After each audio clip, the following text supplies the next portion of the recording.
satu nabi yang Allah Subhanahu wa taala utus. Satu-satunya nabi yang oleh Allah Subhanahu wa taala diperintahkan Rasul menceritakannya. Bahkan seluruh manusia sampai hari ini, bahkan sampai kiamat dibangkitkan, ketika bicara tentang nasab sampai kepada Adam alaihi salatu wassalam, maka pasti nasabnya harus melewati nabi ini. Semua manusia, laki-lakinya atau perempuannya, maka nasab kepada Adam itu harus melewati nabi ini semuanya. Dan nabi ini pula yang dijelaskan Allah Subhanahu wa taala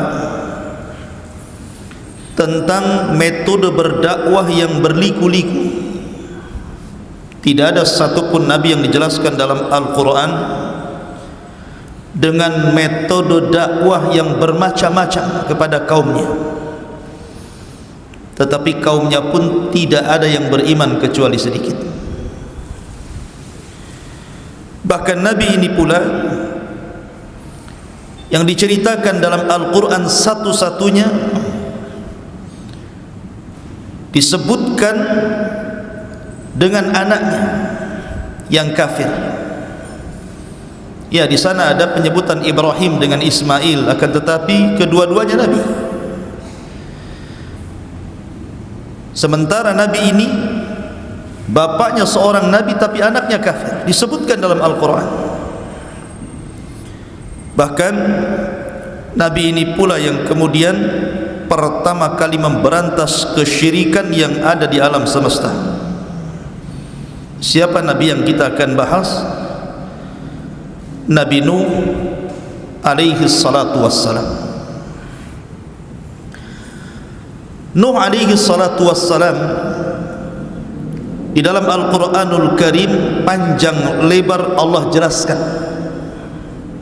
Bahkan ada satu surat khusus menjelaskan tentang dakwahnya, namanya Suratun Nuh. Bahkan juga dalam Suratul Hud dan surah-surah yang lainnya cukup lengkap. Artinya bahwa nabi ini betul-betul harus kita kenali siapa untuk diambil pelajaran dan ibrahnya. Baik Nuh alaihi salatu wassalam, ada yang mengatakan namanya adalah Abdul Ghaffar. Nuh itu kunyah, karena Nuh itu diambil dari Nauh, artinya orang yang banyak menangis, sedih karena melihat kaumnya yang didakwahi tidak kunjung beriman, maka dia sepanjang malam menangis, maka disebut Nuh alaihi salatu wassalam. Adapun nasabnya, Nuh adalah Nuh ibnu Lamik ibnu Mutawaslikh ibnu Khanuh, dan Khanuh adalah Idris. Artinya Idris adalah kakeknya Nuh alaihi salatu wassalam. Ibn Yarid, Ibn Mahlail, Ibn Qainan, Ibn Anush, Ibn Shith, Ibn Adam alaihi salatu wassalam, Abul Basharil Ulah. Itulah nasabnya Nuh alaihi salatu wassalam. Dan di mukadimah saya sudah katakan bahwa seluruh manusia sepeninggal Nuh, di zaman orang-orang sebelum Nuh dan juga di zaman Nuh alaihi salatu wassalam yang terkena azab, ketika itu tidak tersisa dalam perahu kecuali Nuh dan beberapa orang anak serta cucu dan menantu-menantunya saja. Sehingga manusia setelah peristiwa itu nasabnya kembali kepada Nuh alaihi salatu wassalam. Makanya Nuh disebut Abul Basharits Tsani, bapak manusia yang kedua, karena nasab kita semua sampai kepada Nuh. Antum juga Habib tetapi keturunan Nuh. walaupun pesek. Ma'asyiral muslimin yang dimuliakan Allah Subhanahu wa taala. Dan itu dijelaskan dalam surat As-Saffat ayat 77. Allah mengatakan wa ja'alna dzurriyyatahu humul baqin, dan kami jadikan anak keturunan manusia itu semua turunan Nuh, dan itu yang tersisa sampai hari ini, bahkan sampai kiamat dibangkitkan. Ada yang mengatakan Nuh alaihi salatu wassalam lahir dari wafatnya Adam alaihi salatu wassalam itu 146 tahun dari wafatnya Adam. Ada yang mengatakan 126 tahun, ada yang mengatakan 126, ada yang mengatakan 146 tahun dari wafatnya Adam. Akan tapi berdasarkan hadis yang sahih sebagaimana disebutkan di dalam Sahih Bukhari dari Abdullah bin Abbas radhiyallahu anhuma, kana baina Adam wa Nuh asyrata qurunin kulluhum alal Islam. Jarak antara Adam dan Nuh itu 10 abad. Satu abad itu 100 tahun, artinya 1000 tahun. Dari wafatnya Adam sampai lahirnya Nuh itu 1000 tahun, dan semua di atas tauhid, tidak ada yang menyekutukan Allah Subhanahu wa taala. Ma'asyiral muslimin yang dimuliakan Allah Subhanahu wa taala, dan sepakat para ulama berdasarkan hadis yang sahih tentang hadis syafaat bahwa Nuh adalah awwalur rusul, rasul yang pertama. Karena Adam adalah nabi, Syith nabi, Idris nabi, tetapi Nuh adalah rasul pertama. Kenapa? Karena Allah Subhanahu wa taala menyebutkan dalam surat Nuh, Allah mengatakan an anzir qaumaka, agar engkau memberikan peringatan kepada kaum wahai Nuh. Dan nadharah, peringatan itu karena ada sebuah penentangan terhadap Allah dan Rasulnya yang sangat besar. Makanya ketika Allah Subhanahu wa taala berfirman kepada Rasul, inna arsalnaka basyiran wa mubasyiran wa nadhira, sesungguhnya kami mengutus anda wahai Muhammad basyiran, sebagai kabar gembira, wa mubasyiran, dan menghabar gembirakan kepada orang lain, wa nadhira, dan memberikan peringatan. Jadi ada basyir, ada nadhir. Kalau Adam alaihi salatu wassalam mubasyir, Syith mubasyir, Idris mubasyir, tetapi Nuh bukan hanya mubasyir tapi nadhira.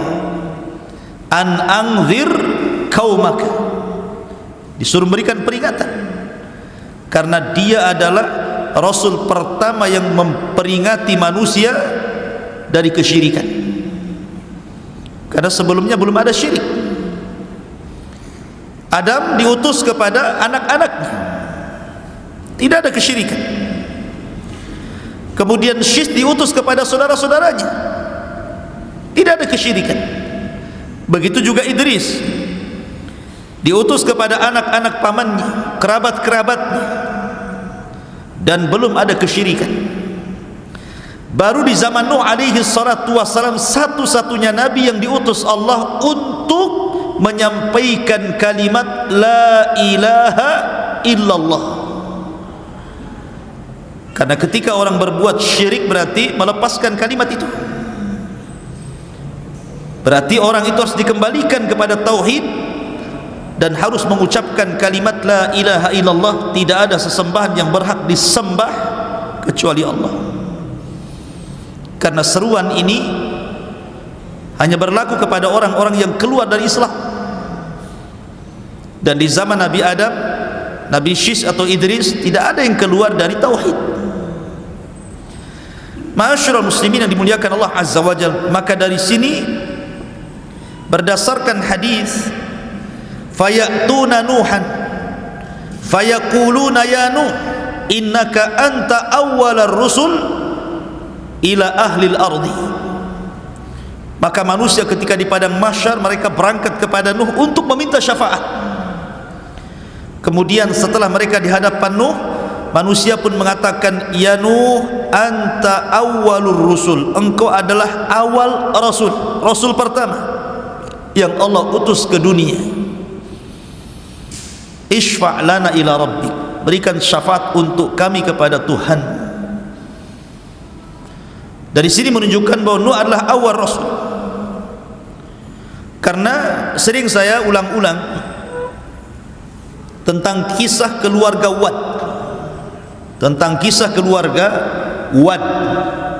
Disebut Wad itu karena manusia cinta kepada Wad itu.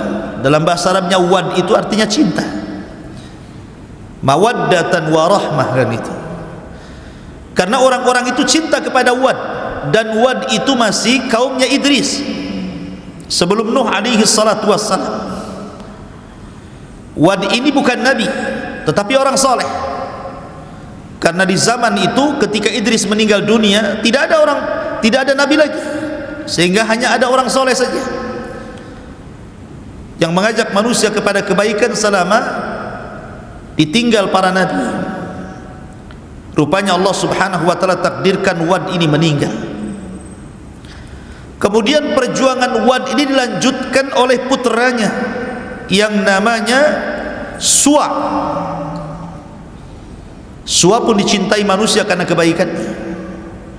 Kemudian Suwa meninggal dunia, dilanjutkan perjuangan dakwahnya oleh putranya lagi namanya Yaghus. Putranya Wad yang lainnya namanya Yaghus. Kemudian Yaghus meninggal, perjuangan pun dakwah pun dilanjutkan oleh anak Wad yang lainnya namanya Ya'uq, sampai akhirnya ditutup dengan Nasr, masih putra Wad. Ketika Nasr meninggal, Wad tidak punya anak lagi, manusia pun kehilangan. Disinilah syaitan iblis yang memang sejak zaman Adam alaihi salatu wassalam ingin menyesatkan Adam, tapi tidak bisa. Bahasa kitanya karena Adam sudah kapok begitu ya. Ketika di sorga diusir dari sorga karena memakan buah larangan akibat waswas syaitan. Maka ketika Adam diturunkan ke bumi, syaitan berusaha menggoda Adam. Adam tidak mau. Sudah cukup satu kali bermaksiat kepada Allah, sehingga dia berdoa kepada Allah subhanahu wa ta'ala, Rabbana zalamna anfusana wa illam taghfir lana wa tarhamna lanakunanna minal khasirin. Fataba alaihi innahu huwat tawwabur rahim. Allah pun menerima taubatnya. Sejak itu Adam tidak mau lagi bermaksiat kepada Allah, sehingga iblis tidak bisa mengkacau Adam, sehingga dia menunggu keturunannya. Lah ketika ada kesempatan untuk menyesatkan manusia dari jalan Allah, mengantarkan manusia kepada kesyirikan, di masa ketika meninggal keluarga Wad semuanya ini, baru kemudian syaitan berbentuk manusia saleh mendatangi kaumnya Wad ini dan mengatakan, tidakkah kalian rindu dengan Wad dan keluarganya? Maka manusia mengatakan tentu. Kemudian iblis yang menyamar sebagai orang saleh mengatakan, kenapa pula kalian tidak membuat patung keluarga Wad, sehingga kalau kalian melihat patung itu kalian akan dinostalgiakan bagaimana dulu Wad ahli salat, ahli zikir, ahli ibadah, ahli taat, sehingga kalian akan terangsang untuk melakukan itu. Akhirnya dibuatlah patung Wad, Suwa, Yaghus, Ya'uq, Nasr, ditempatkan di sebuah tempat khusus di ketinggian, sehingga kalau mereka lewat melihat patung-patung itu terangsang untuk beribadah, tapi tidak ada kesyirikan. Kemudian generasi pertama pembuat patung meninggal, datang generasi kedua. Syaitan datang lagi dan mengatakan, Jauh-jauh kalian ziarah dari rumah kalian ke sini hanya untuk melihat Wat, patung-patung Wat. Kenapa kalian tidak memproduksi saja banyak-banyak? Letakkan patung itu di rumah-rumah kalian. Tak perlu lagi kalian datang kemari. Subhanallah, dia khutuwatis syaitan namanya. Setan itu kalau menyesatkan orang selangkah-selangkah, ya. Akhirnya diproduksi banyak-banyak, diletakkan di rumah-rumah orang itu. Generasi kedua meninggal, datang generasi ketiga, tidak tahu apa-apa maksudnya apa itu. Iblis datang lagi berbentuk orang saleh dan mengatakan, aku loh hidup di zaman bapak kalian, di zaman kakek kalian, di zaman orang yang membuat patung-patung ini. Tujuan mereka satu, mereka itu menyembah patung-patung itu dalam rangka mendekatkan diri kepada Allah.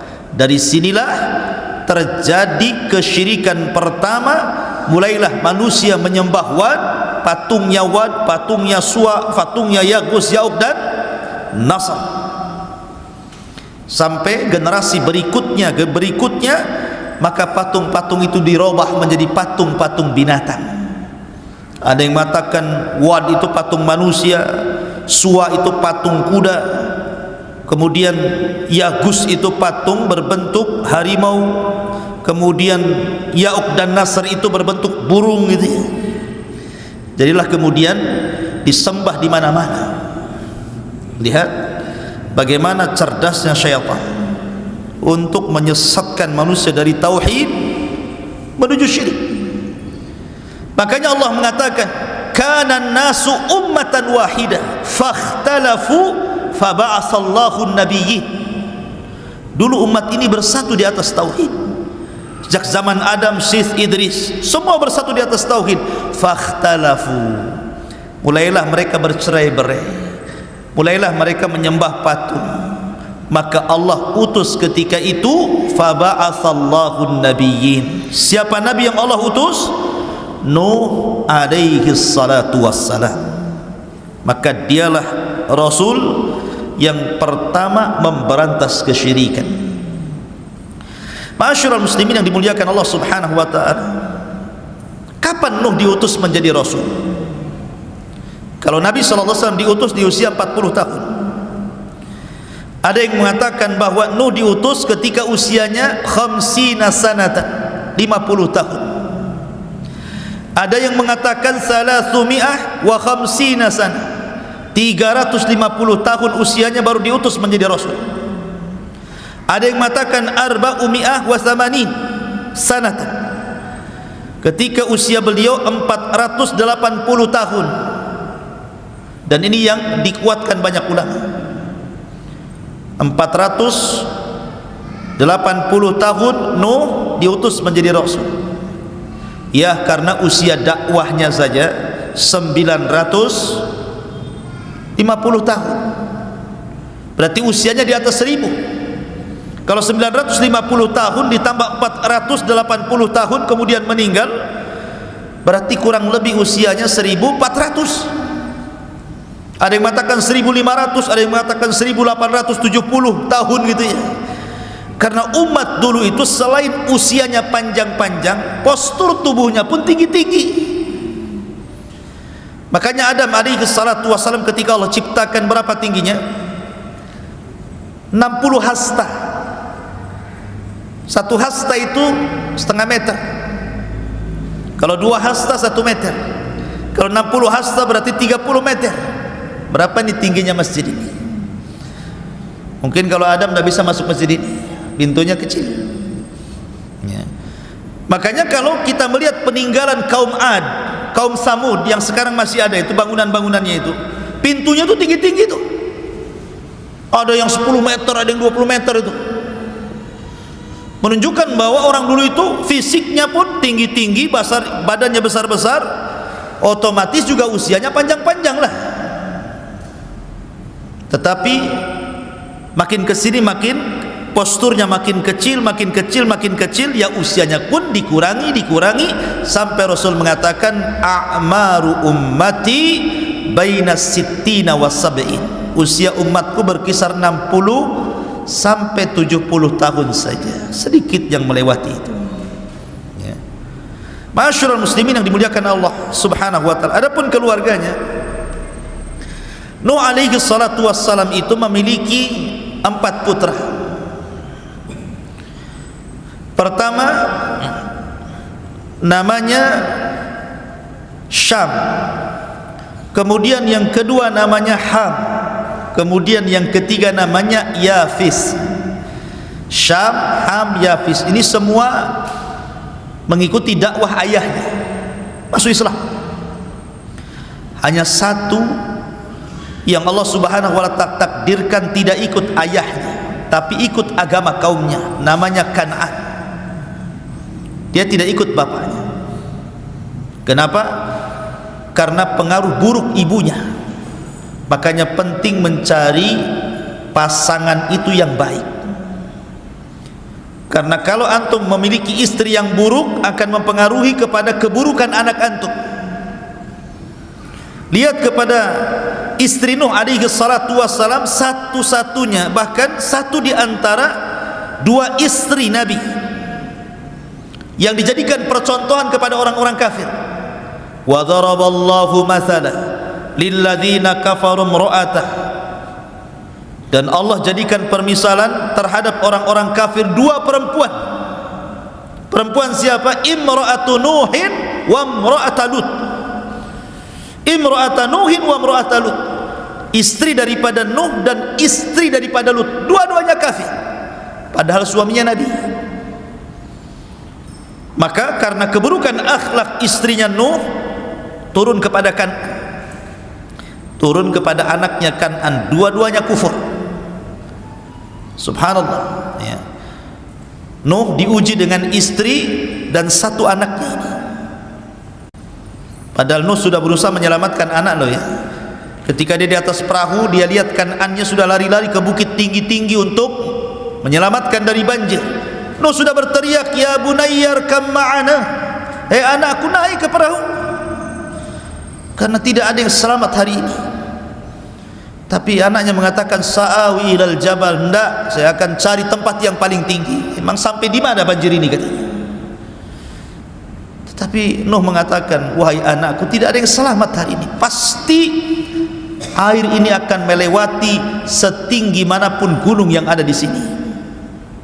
Subhanallah ikhwan, tidak ada yang selamat satupun, semua diratakan, semua dibinasakan kecuali Nuh dan orang yang ada di perahunya.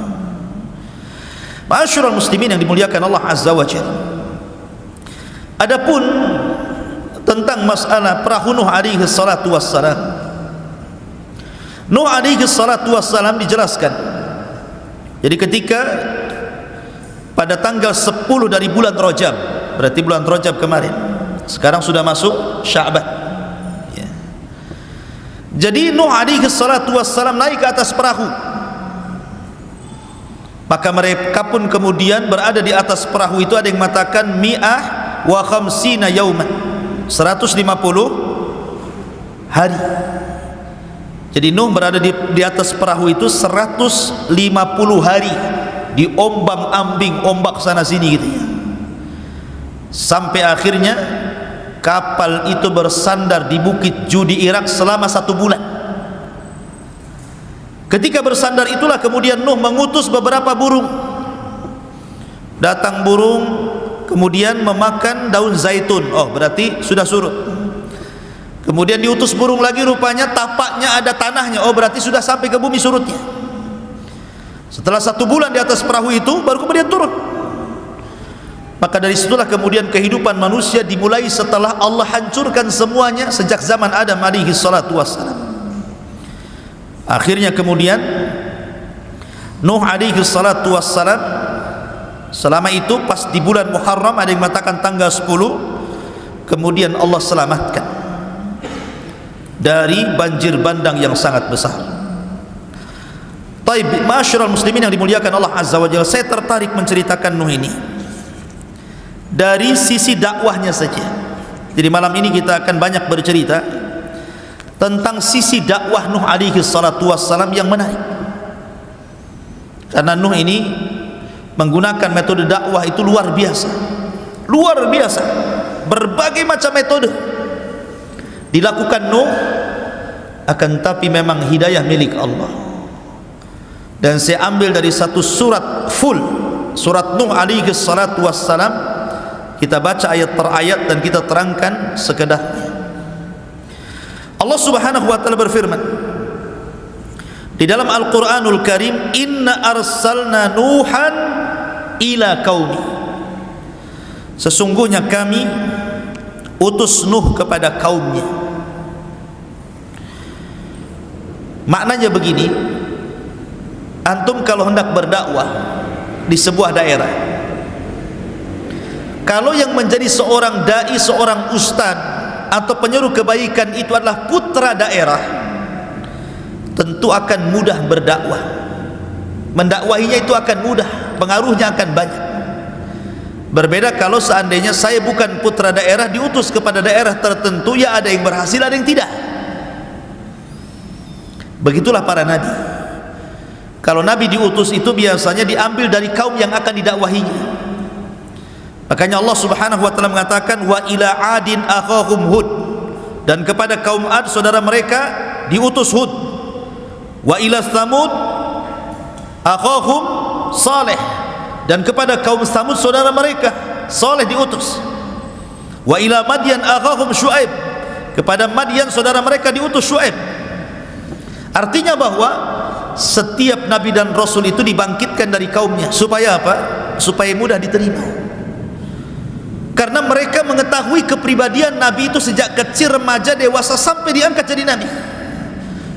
Mereka mengetahui akhlaknya, tutur katanya, muamalahnya, sehingga ketika mereka mengetahui dari kecil sampai besar dan Allah siapkan semuanya, mereka tidak bisa mencela. Seperti Rasul umpamanya, sedari kecil sudah dikatakan Sadiqul Amin, orang yang jujur lagi amanah.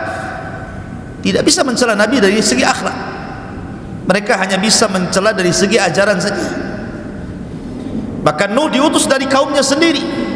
Makanya Allah mengatakan, inna arsalna Nuhan ila qaumi an anzir qaumaka min qabli an ya'tiyahum adzabun alim, agar engkau wahai Nuh memberikan peringatan kepada kaum sebelum datang kepada mereka azab yang pedih. Menunjukkan bahwa azab itu tidak mungkin turun kecuali setelah datangnya peringatan. Wa ma kunna mu'adzibina hatta nab'atsa rasulah, tidak mungkin kami mengazab sebuah kaum kecuali setelah diutus rasul kepada mereka. Kemudian Nuh mulai berdakwah. Qala ya qaumi inni lakum nadhirum mubin, wahai kaumku, saya ini diutus kepada kalian sebagai nadhir, peringatan, peringatan yang jelas. Ani'budullaha wattaquhu wa ati'un, sembahlah Allah, bertakwalah kepada Allah, dan taati perintahku. Maka kalau tiga perkara ini kalian lakukan, maka Allah akan berikan dua keistimewaan kepada kalian. Kalau kalian mau menyembah Allah, mentauhidkan Allah, dan meninggalkan patung-patung Wad, Yaghus, Ya'uq, Suwa dan Nasr itu, kemudian kalian takut kepada Allah dan kalian mentaati semua perintahku, karena tidak mungkin aku perintahkan kecuali dari Allah, maka kalian akan diberikan dua keistimewaan. Apa itu? Yaghfir lakum min dzunubikum. Pertama, Allah akan ampuni dosa-dosa kalian. Yang kedua, wa yuakhirkum ila ajali musamma, Allah akan panjangkan umur kalian. Allah akan panjangkan umur kalian. Ya. Jadi kalau kalian mau meninggalkan patung-patung itu, mentauhidkan Allah, bertakwa kepada Allah, taat kepada perintahku, ku jamin dosa kalian yang dulu-dulu, kesyirikan kalian itu Allah akan ampuni. Dan bukan hanya itu saja, wa yuakhirkum ila ajali musamma, Allah akan tambah panjangkan usia kalian, sehingga kalian bisa menikmati isi dunia ini dengan panjang lagi. Inna ajalallah idza ja'ala yu'akhkhar law kuntum ta'lamun, karena ketentuan Allah itu kalau datang tidak mungkin digeser, kalau kalian tahu. Masyarul muslimin yang dimuliakan Allah Subhanahu wa taala, lah Nuh alaihi salatu wassalam ini, beliau bukan hanya sekadar berdakwah sebagaimana dakwah kita hari ini gitu. Seorang pendai yang berdakwah hari ini, yang hanya mungkin mengambil seminggu sekali, atau pagi saja, atau malam saja, tidak. Nuh itu semua waktu dipakainya untuk berdakwah, mau siang, mau malam, tidak peduli.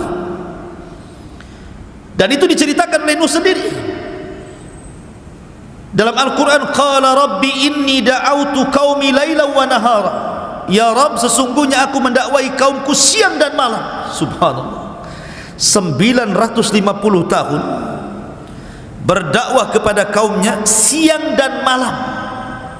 Bukan hanya siang saja, malam pun didakwahi.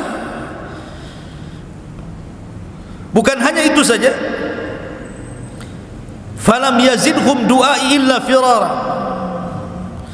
Tetapi apa yang terjadi? Usaha Nuh, mungkin bahasa kitanya kurang banyak berhasil, karena tidak menambah kepada mereka dari dakwahku, kata Nuh, illa firara, kecuali mereka lari, tidak mau mendengarkan. Seperti apa sikap kaumnya itu?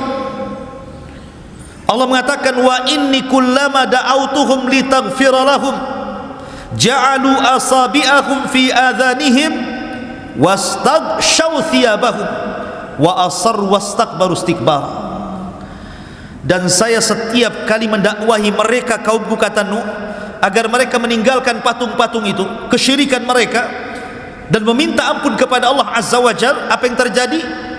Kalau bisa semua jari ini, telunjuk ini masuk ke dalam telinganya, lubang telinga. Kalau bisa semua masuk, masukkan semuanya. Ketika Nuh apabila mendakwahi kaumnya, kemudian mulai masukkan jarinya ini ke dalam lubang telinganya, mulai dia pakai isyarat. Pakai isyarat, karena kalau ngomong kan nggak didengar. Gimana didengar? Ini telinganya sudah ditutup. Terpaksa pakai isyarat. Ya. Kayak orang bisu gitu ya, pakai isyarat gitu. Mungkin satu-satu gitu. Gitu ya. Lah setiap kemudian Nuh, bayangkan, mulai dari bicara, setelah itu mereka menutup kuping, maka Nuh pakai isyarat. Ketika Nuh merubah dakwahnya dari bicara ke isyarat, akhirnya wastaghshaw thiyabahum, mereka pun tidak mau melihat isyarat telunjuk-telunjuk Nuh, diambilnya baju, ditutup wajahnya. Anda bisa bayangkan. Cukup wa asarru. Kalau Nuh bicara, mereka pun bicara. Coba bayangkan, saya sedang berdakwah kepada antum seperti ini, ataupun ngobrol semuanya. Siapa yang tahan duat seperti ini? Atau ketika saya berbicara, tiba-tiba antum ambil handphone diletakkan pula di telinga antum, atau kemudian mengambil pakaian ditutupnya wajah antum gitu kan. Siapa yang sabar seorang ustaz, seorang dai menghadapi kaum yang seperti ini? Coba, nggak ada. Saya jamin semua ustaz kalau dihadapkan dengan kaum seperti ini pasti resign jadi ustaz. Saya berhenti saja jadi ustaz. Karena sudah melampau kan gitu. Bicara ditutup telinga, pakai isyarat ditutup wajah, mulai dilantangkan bicaranya, mereka malah teriak-teriak. Wastakbaru istikbara, makin congkak sombong, menolak kebaikan. Summa inni da'autuhum jihara, summa inni a'lantu lahum wa asrartu lahum israra. Oh, boleh jadi mungkin ada di antara kaum Nuh itu ada yang ingin masuk ke dalam Nuh tetapi takut. Kan ada tuh umpamanya seperti di zaman Nabi kan ada dakwah namanya dakwah sirriyah, ada dakwah jahriyah kan. Ada dakwah sirriyah, door to door bahasa kitanya, dari pintu ke pintu, tidak ramai di depan manusia. Ada dakwah jahriyah, terang-terangan. Tapi ada kemudian sahabat Rasul yang ingin masuk Islam tapi takut, menyembunyikan keislamannya. Makanya ketika permulaan Islam datang Abi Dzar Al-Ghifari, Jundub ibn Junadah ingin masuk Islam. Kemudian setelah masuk Islam kata Rasul, uktum islamak, sembunyikan keislamanmu. Jadi ada beberapa sahabat yang menyembunyikan keislaman. Maka boleh jadi mungkin kalau saya terang-terangan, kata Nuh, ada yang ingin masuk kepada dakwahku, takut mereka. Maka Nuh pakai metode dengan cara apa? door to door. Makanya kemudian Allah mengatakan, "Tsumma inni da'autuhum jihara." Kemudian aku berdakwah terang-terangan. "Tsumma inni a'lantu lahum." Dan aku tampakkan dakwahku kepada mereka, wa asrartu lahum israra. Dan aku juga terkadang menyembunyikan dakwah kepada mereka. Supaya kalau ada yang ikut diriku itu tidak takut dengan yang lain, bolehlah menyembunyikan keislamannya dulu. Sampai seperti itu Nuh itu. Ma'asyiral muslimin yang dimuliakan Allah Azza wa Jalla. Kemudian Nuh alaihi salatu wassalam mengatakan, "Faqultu astaghfiru rabbakum innahu kana ghaffara." Lihat metode dakwah Nuh alaihi salatu wassalam. Siang malam enggak kenal lelah. Kemudian jihar, israr, terang-terangan, sembunyi-sembunyi. Kemudian dengan thariqah targhib. Ini targhib namanya. Targhib itu sama dengan memberikan kabar gembira. Jadi Nuh alaihi salatu wassalam pertama tidak menakut-nakuti dulu dia. Jadi metodenya memberikan kabar gembira. Apa kata Nuh? Istaghfiru rabbakum innahu kana ghaffara. Mintalah ampun kepada Rabb kalian, karena dia adalah zat yang maha pengampun. Tinggalkan patung-patung itu, tinggalkan kesyirikan kalian, kembali kepada tauhid. Kalau kalian kembali kepada tauhid, tadi sudah diberi dua keistimewaan: diampuni dosa kalian, dipanjangkan usianya. Ada lagi kata Nuh, kalau kalian mentauhidkan Allah, meminta ampun kepada Allah, yursilis sama alaikum midrara wa yumdidkum bi amwalin wa banin wa yaj'al lakum jannatin wa yaj'al lakum anhara. Allah akan hujani kepada kalian. Kalian tidak mungkin paceklik, tidak mungkin kekeringan. Akan ada hujan yang membasahi tanah-tanah kalian untuk minum dan untuk ternak dan untuk berkebun kalian. Cukup tidak, wa yumdidkum bi amwal, dan Allah akan perbanyak harta kalian, wa banin, dan keturunan kalian. Cukup tidak juga, wa yaj'al lakum jannat, kami jadikan kalian jannat, kebun-kebun yang besar, yang rindang, yang kemudian berbuah macam-macam buah gitu ya. Wa yaj'al lakum anhar, sungai-sungai, parit-parit, lautan-lautan, semua akan mengalir untuk kalian. Lihat, Nuh menjanjikan kepada mereka banyak perkara tuh. Asal kalian tobat, beriman kepada Allah, mentauhidkan Allah, istighfar kepada Allah, Allah ampun dosa kalian, Allah akan panjangkan usia kalian, Allah berikan hujan kepada kalian, Allah perbanyak harta dan keturunan kalian, Allah suburkan kebun kalian, bahkan Allah akan berikan sungai-sungai dan air-air yang bermanfaat kepada kalian. Cukup gimana ini? Ini janji loh ya. Dikasih kabar gembira. Tetapi apa yang terjadi tetap saja, rupanya tidak mempan dengan cara diberikan kabar gembira. Sekarang berbalik nih, karena dengan cara kabar gembira tidak mempan, Nuh mulai menakut-nakuti. Allah mengatakan, malakum la tarjuna lillahi waqara, malakum la tarjuna lillahi waqara. Kenapa kalian tidak takut kepada Allah subhanahu wa ta'ala dan tidak mengagungkan? Kata Sufyan ibn Uyainah rahimahullahu ta'ala, orang yang bermaksiat kepada Allah hakikatnya dia tidak pernah takut kepada Allah dan tidak pernah mengagungkannya. Kemudian Nuh memberikan logika, karena ada orang-orang yang kalau dikasih dalil itu tidak mempan. Pamannya dalil tentang wujudnya Allah, antum bacakan ayatnya, memang dia mengingkari Quran, ngapain dibacakan Quran? Dibacakan hadis Nabi SAW ditentangnya, memang dia mengingkari kerasulan Nabi SAW, buat apa dibacakan hadis? Sehingga terkadang berdakwah itu perlu logika. Maka Nuh menggunakan metode logika lagi dia, dan mengatakan, wa qad khalaqakum atwara, alam tara kaifa khalaqallahu sab'a samawatin tibaqa wa ja'ala al-qamara fihinna nuran wa ja'ala asy-syamsa siraja wallahu ambatakum minal ardi nabata thumma yu'idukum fiha wa yukhrijukum ikhraja wallahu ja'ala lakumul arda bisata litaskunu minha subulan fijaja. Apa katanya? Malakum la tarjuna lillahi waqara. Kenapa kalian tidak takut kepada Allah? Apakah tidak takut azab? Ya. Tidakkah Allah Subhanahu wa taala telah menciptakan kalian bertingkat-tingkat, mulai daripada segumpal mani, kemudian jadi segumpal darah, kemudian jadi segumpal daging, kemudian jadi janin, ditiupkan ruh keluar ke bumi, masa kecil, masa remaja, dewasa, Allah berikan rizki banyak kepada kalian.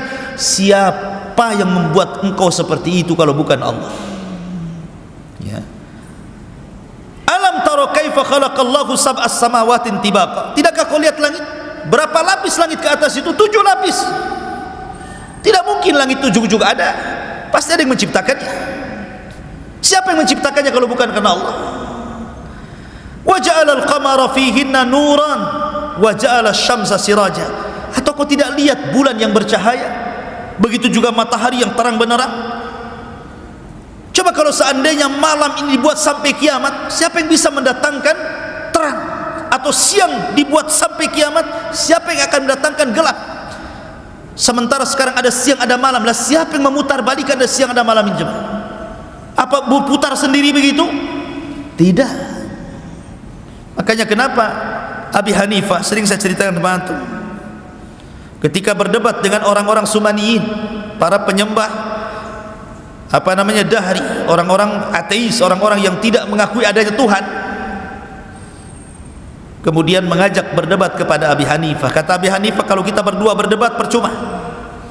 Kita berdebat di hadapan orang ketiga, hakim, amir. Oke? Akhirnya kemudian ditentukan waktu debatnya. Pada waktunya seorang ateis ini sudah di hadapan hakim. Abu Hanifah tidak datang-datang. Harusnya pagi sudah ditunggu, sore pula dia baru datang. Pas Abi Hanifah datang, dicelanya Abi Hanifah dan mengatakan, engkau ini imam, seorang ulama, kepercayaan kaum muslimin, tapi engkau tidak amanah. Harusnya kau tepat waktu, kenapa kau terlambat? Kata Abi Hanifah, bukan itu masalahnya. Yang membuat aku terlambat karena aku terhenti di pinggir sungai. Ketika aku melihat ada halilintar membelah pohon, kemudian pohonnya terbelah jadi 2. Yang satu tetap nancap, yang separuhnya kemudian terbang ke air. Yang separuh terbang ke air itu perhatikan saja. Tiba-tiba kemudian pohon yang di air ini terbelah-belah kecil. Kemudian tiba-tiba teranyam. Kemudian tiba-tiba sudah ada besinya saja. Tiba-tiba berbentuk perahu dia. Maka aku pun naik ke dalam perahu itu. Kemudian perahu tiba-tiba jalan sendiri, dan akhirnya akulah sampai kepada sini, katanya. Baru sampai aku ke sini. Maka sang ateis mengatakan, kadzabta, dusta kamu. Mana bisa perahu ujug-ujug jadi gitu?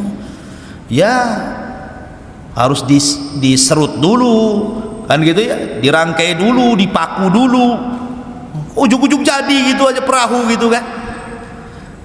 Berarti kata Abi Hanifah, kalau perahu saja tidak mungkin tiba-tiba jadi perahu dari batang kayu, apakah alam semesta ini tiba-tiba ada? Yang kecil saja harus ada yang membuat, masa langit dan bumi nggak ada yang membuat? Bahasanya kan seperti itu, ya kan?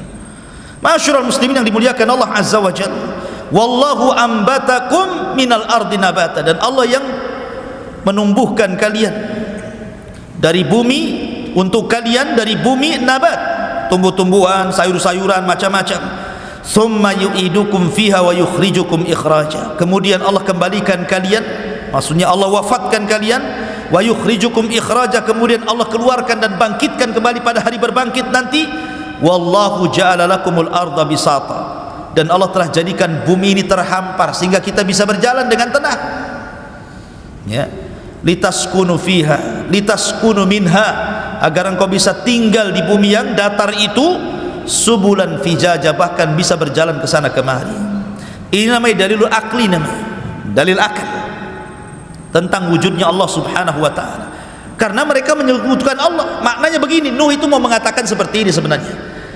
Apakah yang menciptakan langit dan bumi itu Tuhan ini, Wad, Yagus, Ya'uq yang kalian sembah ini, ataukah Allah? Atau yang menumbuhkan tumbuh-tumbuhan ini patung-patung kalian, ataukah Allah? Nah gitu maksudnya. Jadi diajak secara logika gitu ya. Tetapi memang kaumnya adalah kaum yang degil, ikhwan. Tak juga dapat hidayah, enggak ada dapat hidayah. Sehingga Nuh alaihi salatu wassalam mengatakan, Rabbi innahum asawni wattaba'u ma lam yazidhu maluhu wa waladuhu illa khasara. Qala Nuh, berkata Nuh, ya Rabb, kaumku tidak menerima dakwahku, mereka justru bermaksiat kepadaku, dan mereka justru mengikuti orang yang memiliki harta dan anak yang tidak manfaat untuk mereka. Mereka lebih memilih para pembesar, orang-orang kaya. Kalau mereka yang ngomong didengar, kalau aku yang ngomong tidak didengar. Wa makaru makran kubbar, bahkan bukan hanya itu saja, mereka sudah buat makar ya Rabb. Dan mereka mengatakan, la tadharunna alihatakum, jangan kalian gubris usapan si Nuh itu, jangan kalian tinggalkan patung-patung ini, Wad, Suwa, Yagus, Ya'uq dan juga Nasr. Wa qalu la tadarunna alihatakum wa la tadarunna waddan wa la suwa'an wa la yaghutha wa ya'uqa wa nasra. Jangan kalian dengarkan ucapan si Nuh itu, tetap kalian harus menyembah patung-patung ini. Jangan kalian tinggalkan Wad, Suwa, Ya'uq, Nasr. Wa qad adallu katsiran wa la tazididz zalimina illa dhilala. Dan sungguh mereka sudah sesat dengan kesesatan yang banyak sekali, dan tidaklah orang-orang zalim itu menambah kecuali kesesatan saja. Maka apa yang terjadi? Mimma khati'atihim ugriku fa udkhilu naran falam yajidu lahum min dunillahi ansara. Karena kesalahan mereka tidak menerima dakwah Rasul, mereka pun ditenggelamkan, dan pada hari kiamat mereka akan dimasukkan ke dalam neraka, dan mereka tidak memiliki penolong di hadapan Allah Azza wa Jalla. Bahkan Nuh alaihi salatu wassalam mendoakan siapapun yang ingkar kepadanya untuk jangan hidup di bumi. Itu doanya Nuh. Apa kata Nuh? Qala Nuhu rabbi la tadar alal ardi minal kafirina dayyara. Nuh berkata, ya Rabb, jangan kau hidupkan satu jiwa orang kafir pun di muka bumi. Bayangkan doanya. Jangan ada yang hidup satu pun. Innaka intadarhum, apa alasannya? Jika kau biarkan mereka hidup atau keturunan mereka hidup, yudillu ibadak wala yalidu illa fajiran kafara, pasti akan menyesatkan hamba-hambamu ya Rabb, dan mereka tidak akan melahirkan kecuali anak yang jahat dan kafir saja. Percuma, matikan semua saja. Maksudnya seperti itu. Makanya kenapa surah Nuh itu dia jatuh setelah surah Al-Waqiah kan? Sa'ala sa'ilun bi'adzabin waqi'. Ya. Sa'ala sa'il, ada orang yang bertanya tentang siapa? Tentang azab yang akan terjadi. Lah yang pertama meminta azab itu siapa? Nuh. Meminta azab. Karena di zaman itu tidak ada yang meminta azab seperti Nuh. Dialah yang pertama meminta azab untuk ditimpakan kepada kaumnya. Adam tidak, Sis tidak, Idris tidak ada, baru Nuh. Sa'ala sa'ilun bi'adzabin waqi', dia yang meminta azab itu. Ya Allah, berikan azab kepada mereka. Allahumma inni maglubun fantasir, inni maglubun fantasir, aku sudah dikalahkan ya. Fantasir, mintalah pertolongan ya Rabb. Maka Allah subhanahu wa ta'ala mengatakan, fafatahna alaihi abwabas sama wa fajjarnal arda uyuna faltaqal ma ala amrin qad qudir. Maka kami belah langit, dihujani hujan yang deras, kami belah bumi, datang air dari bawah, bersatulah air langit dan bumi, kemudian menjadi banjir bandang dicampur dengan tufan, akhirnya melantakkan seluruh kaum Nuh alaihi salatu wassalam. Dari situ Nuh berdoa, Rabbighfirli wali walidayya waliman dakhala baitiya mu'minan walil mu'minina wal mu'minat wala tajididz zalimina illa tabara. Ya Rabb, ampuni aku, ampunilah kedua orang tuaku, dan ampunilah orang-orang yang masuk ke rumahku, baik dia mukmin laki-laki atau perempuan, dan jangan kau tambah bagi orang-orang zalim kecuali kehancuran ya Rabb. Nuh, lihat bagaimana Nuh alaihi salatu wassalam, begitu hebat dakwahnya, tapi juga dengan berbagai macam metode kan, siang, malam, terang-terangan, sembunyi-sembunyi, dengan cara tafsir memberikan kabar gembira, menakut-nakuti, tetap saja kaumnya seperti itu. Makanya kemudian Allah subhanahu wa ta'ala mengabadikan kisah Nuh di banyak ayat dalam Al-Quran, bagaimana dakwahnya Nuh alaihi salatu wassalam. Ma'asyiral muslimin yang dimuliakan Allah azza wa jalla, pelajaran besar dari kisah Nuh alaihi salatu wassalam adalah bahwa hidayah itu milik Allah, bukan milik siapapun. Nabi Ibrahim alaihi salatu wassalam diuji dengan ayahnya Azar. Azar tidak masuk Islam, tidak masuk agama Ibrahim. Padahal Ibrahim itu kurang apa lembutnya dalam berdakwah, bapaknya pun menolak, ya kan? Nuh dan Lut tidak mampu mendakwai orang yang paling dekat dengan dia, yang satu kamar setiap malam, istri mereka, bahkan anak mereka Kanaan. Ya. Kemudian Nabi Yusuf alaihi salatu wassalam tidak bisa mendakwai saudara-saudaranya, bahkan yang mencelakakan Yusuf saudara-saudaranya juga, walaupun kemudian belakangan bertobat kepada Allah azza wa jalla. Termasuk Rasul sallallahu alaihi wasallam, dari paman-pamannya yang paling mencintai Rasul siapa? Abu Talib, pun tidak bisa memberikan hidayah kepada Abu Talib. Kalau Abu Lahab ya sudahlah, memang paman yang memusuhi dia, tapi Abu Talib yang merupakan ayah angkatnya, wa wajadaka yatiman fa'awah, kami dapati engkau Muhammad yatim, kemudian kami berikan perlindungan. Salah satu yang dikirim Allah untuk melindungi Rasul setelah dari pangkuan kakeknya Abdul Muttalib adalah Abu Talib, sampai diangkatnya jadi Nabi dan Rasul, sampai menikah dengan Khadijah. Tahu akhlaknya Rasul Abu Talib itu, makanya Abu Talib sangat cinta dengan Rasul. Tapi juga percuma juga kecintaan Abu Talib kepada Rasul, karena dia tidak masuk Islam.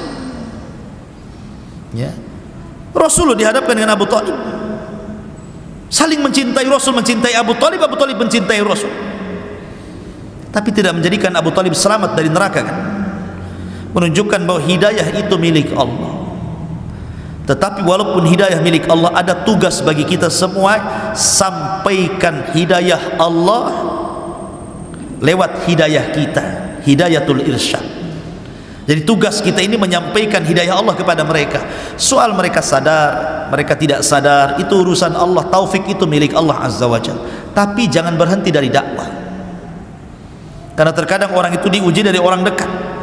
Diuji ibunya tidak mau sholat, diuji saudaranya tidak mau akur, diuji oleh istrinya nggak mau ibadah, diuji oleh suaminya, macam-macam orang itu ujian itu kan. Dan paling berat memang dari dalam. Makanya Nabi SAW diperintahkan Allah, wa anzir ashiratakal aqrabin, mulailah dari orang-orang dekat engkau wahai Muhammad. Ku anfusakum wa ahlikum nar, jagalah diri kalian dan keluarga kalian dari api neraka. Rasul mengatakan, man ra'a minkum munkaran falyughayyir biyadihi, fa illam tastati fa bilisanihi, fa illam tastati fa biqalbihi, wa dzalika adhaful iman. Apabila engkau melihat kemungkaran, tidak ada yang lebih mungkar di permukaan bumi melebihi kesyirikan. Tidak ada yang lebih mungkar melebihi kesyirikan. Maka apabila melihat kesyirikan berarti melihat kemungkaran. Falyughayyir biyadihi. Kalau anda selaku RT, kemudian di RT antum ada pohon yang disebah, ambil gergaji besi, tumbangkan pohon itu. Kalau punya kemampuan, kekuasaan. Ini wilayah RT saya, jangan ada kesyirikan. Ini sembah, masih nyembah pula pohon, saya tebang di besok pohon. Punya kuasa. Siapa yang berani sama antum RT-nya di situ? Oh, tidak bisa Ustaz, karena ini pohon bukan satu RT yang nyembah katanya. Ini 5 dusun nyembah ke sini. Saya bisa digebukin orang. Oh, kalau tidak bisa dengan kekuasaan dirobohkan pohonnya, maka dengan lisan nasihati. Dinasihati. Enggak boleh lah, udah zaman kemana-mana masih nyembah pohon aja. Mana akal kalian? Pokoknya ajak mereka kepada tauhid. Oh takut Ustaz ya, nanti kalau saya nasihati mereka marah pula, disakitinya saya dan keluarga saya. Ya doakan saja, itu paling lemahnya iman, mendoakan. Tapi jangan membiarkan, mendoakan ya. Dan kalau seandainya ada mungkin selain antum yang berusaha untuk mencegah kemungkaran itu, dukung dengan doa, dukung dengan doa. Jangan pula menghalang-halangi. Sudahlah biarin sajalah, mereka nyembah-nyembah, biarin aja mereka.